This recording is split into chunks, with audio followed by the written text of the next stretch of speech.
My name is Terry Dicko, and I'm a board member here at the Flagg Township Museum. We dwell on Rochelle history. Now, if you look at the word history, you can see the word story in it.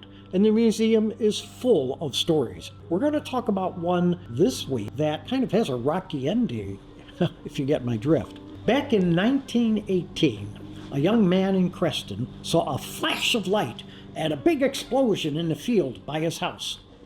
Two other people also witnessed that explosion and blast of light. Everyone thought it was a meteor. The next day, they explored. They found a crater about 10 feet wide with an indentation in the middle, about a foot deep. But this was 1918. Farm chores had to be done, so nobody really explored the area. Fast forward to 1933. Del Monte wants to cultivate that field, but they've got this huge rock that they've uncovered. They want to dynamite it, but locals say, no, let's drag it off. So they dragged the rock off and put it by the fence line, and they said, it's a meteorite. Well, 1934, another story kind of intersects here. A young man named Frank Lloyd Wright was supposedly building a house in Rochelle, and he wanted this amazing-looking rock as part of his rock garden at the house. Another young gentleman named Vince Carney also saw the rock, and the story goes he convinced Frank Lloyd Wright to give him the rock. Well, Vince took the rock, displayed it at his house for many years. 1989 comes along, and Mary Carney decides to give the meteorite to the museum.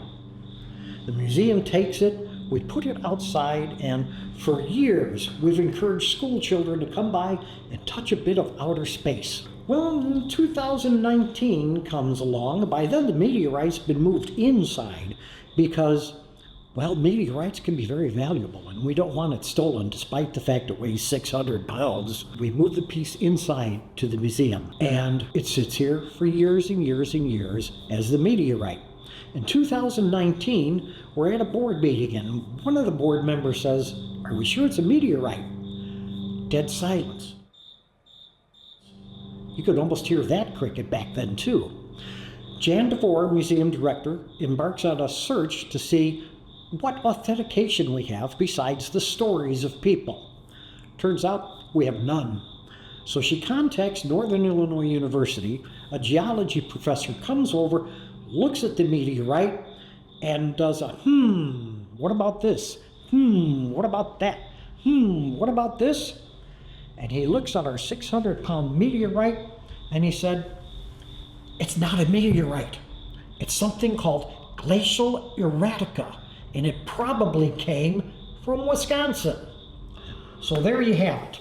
The story of our non-meteorite meteorite. 600 pounds of glacial erratica brought down by the glaciers thousands of years ago. Now, kids used to be able to touch this and imagine they were in space. Now you can touch it. Imagine you're in Wisconsin. But it's still a neat testament to the power of stories.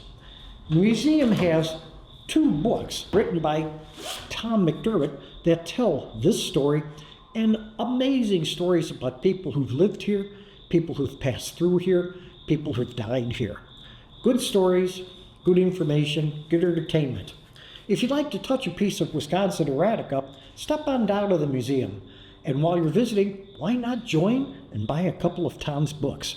I think you'll really like it. The museum's open Thursday, Friday, Saturday, and Sunday from 11 to 4. Hope to see you down here sometime. And once again, this is Terry Dicko saying your story is part of his story.